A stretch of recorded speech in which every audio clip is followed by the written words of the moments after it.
semprotan ya, semprotan mungkin kayak betadine gitu dok, itu kan bagus banget ya dok ya, karena pembersih ya. Karena kalau cewek tuh kadang-kadang biasanya mereka tuh membersihkannya bagian luar aja dok, nggak sampai ke dalam. Nah, jadi mengakibatkan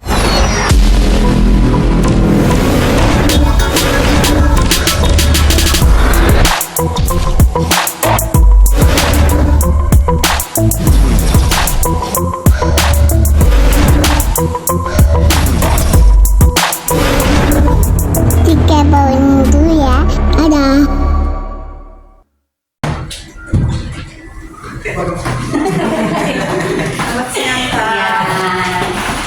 Atas nama siapa Kak? Desa sama Badri.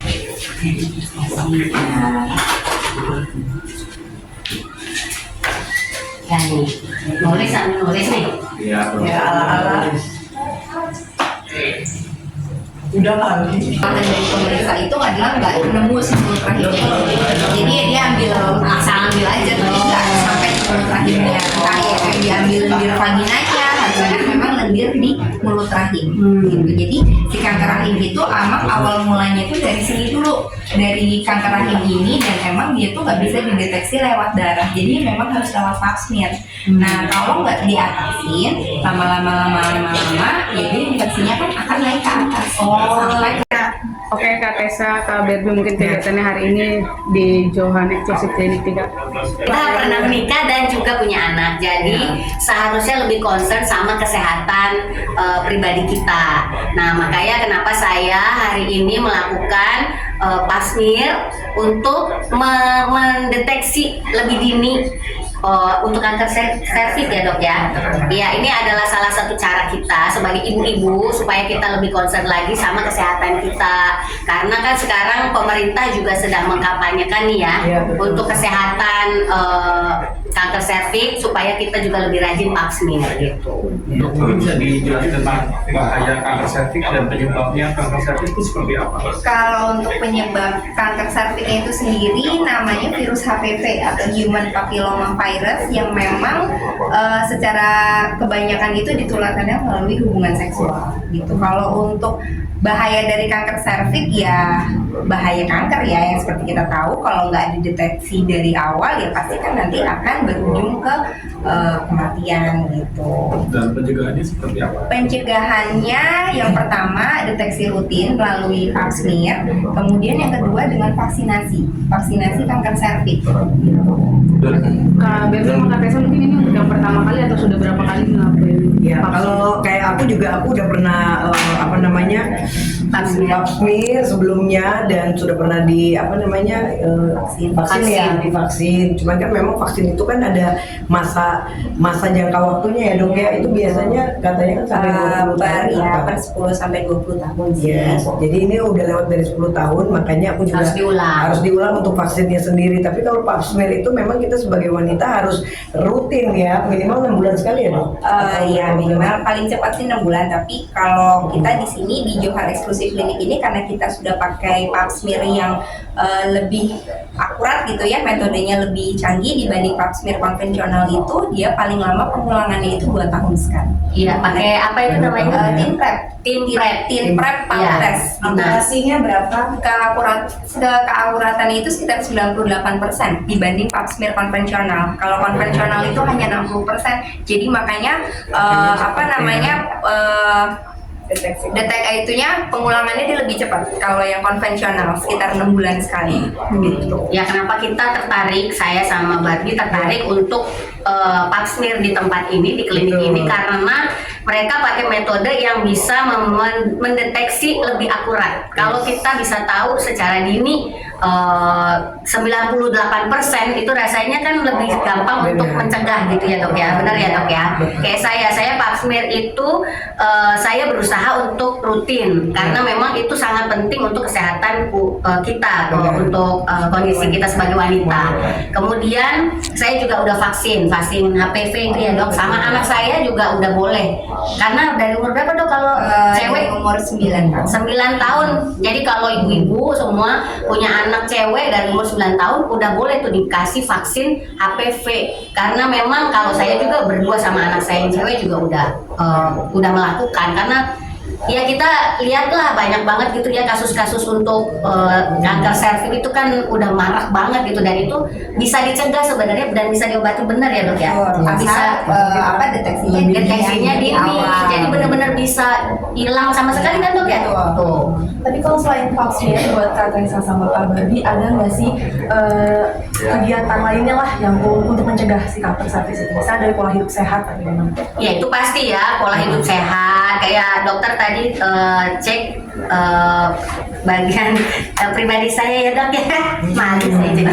Katanya sehat. Jadi kan saya bersyukur kalau sampai saya di umur segini yang memang sudah nggak muda lagi, ternyata dinyatakan bahwa masih sehat, bagian intim saya pun masih sehat. Jadi kan berarti kan saya itu menjaganya juga cukup baik gitu ya. Jadi kita sebenarnya dari diri sendiri, kita mungkin pola hidup sehat, kita nggak jorok, kita rajin bersih-bersih, kita makan yang sehat gitu. Pokoknya semuanya itu semua dari diri sendiri sih sebenarnya. Ya, dan cewek juga kan memang kalau kayak aku tipe yang rajin banget untuk memakai semprotan ya, semprotan mungkin kayak betadine gitu dok, itu kan bagus banget ya dok ya, karena pembersih ya. Karena kalau cewek tuh kadang-kadang biasanya mereka tuh membersihkannya bagian luar aja dok, nggak sampai ke dalam. Nah, jadi mengakibatkan ya namanya kan tempat wanita tuh lembab ya dok ya. Nah kadang-kadang wanita tuh nggak ngerti, cuman taunya luar aja. Nah luar juga kan satu, kita juga harus pakai sabun juga yang ada pH balance-nya ya kan dok. Jadi nggak bisa pakai sabun sembarangan, terutama ini edukasi juga untuk anak-anak juga, karena anak-anak kan apalagi anak-anak cewek remaja kan mereka pakainya yang ada sabun mandi. Nah itu kan juga kadang-kadang Harus ngajarin, ibunya harus ngajarin. harus mengakibatkan bakteri juga ya dok. Jadi biasanya anak-anak ibu remaja itu suka mengalami lebih banyak keputihan kan gitu. Jadi nah edukasi inilah yang memang kita juga harus sampaikan bahwa yang namanya wanita tuh harus merawat bagian intimnya, dan terutama untuk wanita yang sudah pernah melakukan hubungan intim mungkin harus dibersihkan juga bagian dalamnya dengan rutin ya dok, nggak cuma luarnya aja. Mungkin dari dokter kali yang lebih detail untuk Iya, supaya tetap sehat gitu, gimana caranya? Kalau misalkan untuk apa nih dalam Ya, kayak rumah kita, kita, iya. gitu untuk perawatannya sih ya memang lebih sering apa namanya kayak tidak menggunakan panty liner. Sebenarnya kita tidak anjurkan ya untuk menggunakan panty liner gitu, dan kalaupun memang harus pakai itu ya harus sering diganti. Terus kemudian usahakan kalau misalkan pipis atau di tempat toilet yang kira-kira umum gitu ya dibersihkan dulu di bagian klosetnya itu sebelum kita pipis di situ. Terus ya paling ya sebagai wanita yang sudah seksually aktif ya sudah wajib untuk cek kanker serviks itu, untuk cek pap smear lah gitu. Dan satu lagi, kalau emang ada keluhan keputihan itu juga jangan diabaikan, karena keputihan itu merupakan salah satu tanda kalau yang tidak sembuh-sembuh ya secara menaun itu merupakan ciri-ciri dari salah satu ciri-ciri dari si kanker serviks juga.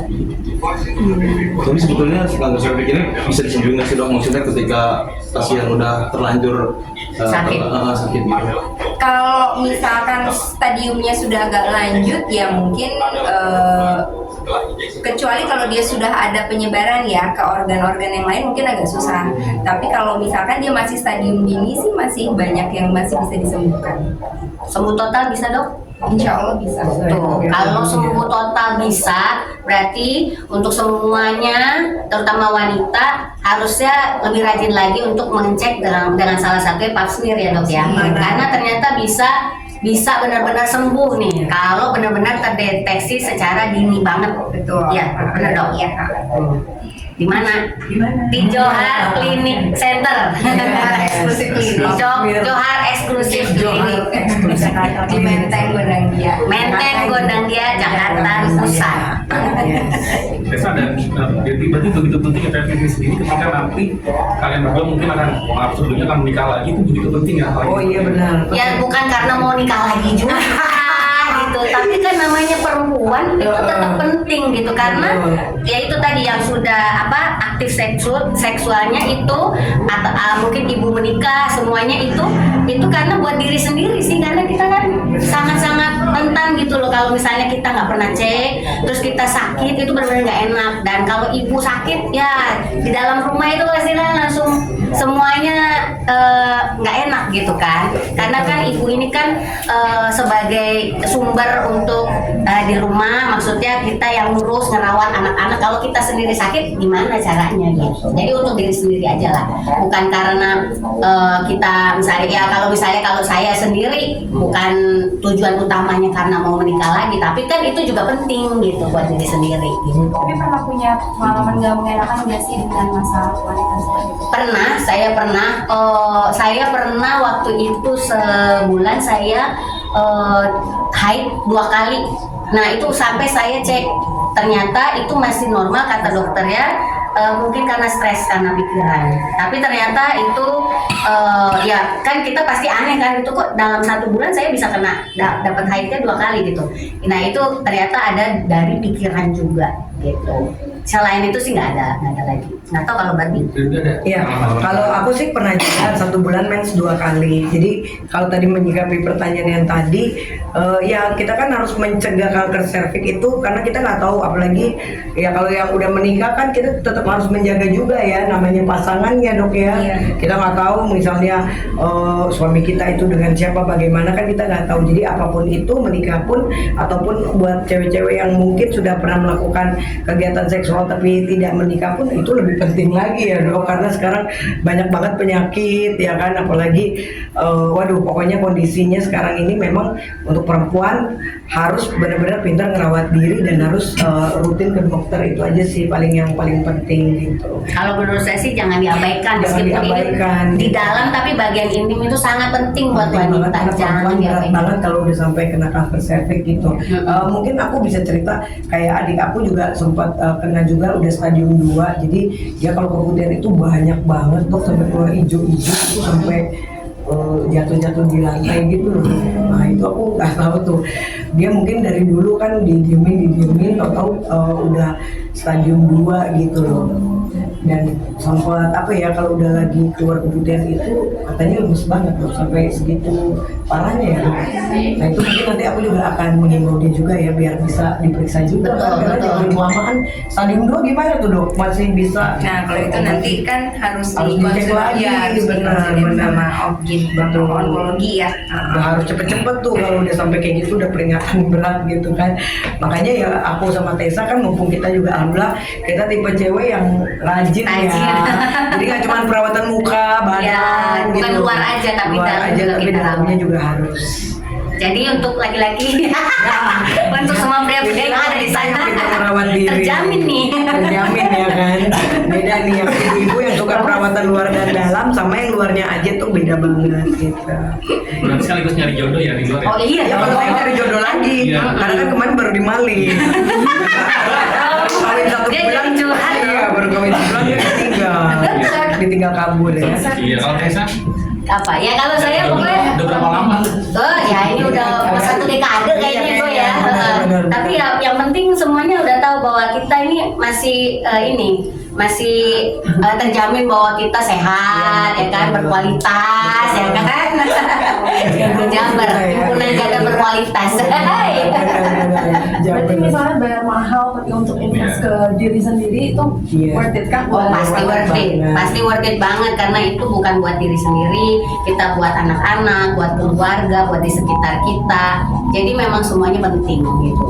Nggak usah ngerasa rugi bahwa oh ya memang sih harga lumayan lah ya dok ya. Iya. Tapi itu kan kepentingan untuk diri sendiri juga gitu. Kalau di sini sih nggak terlalu mahal. Nggak Orang terlalu mahal, malah 2 tahun murah sekali, tadi ya. iya, 2 tahun Lebih murah sekali di bisa sini. ceknya malah.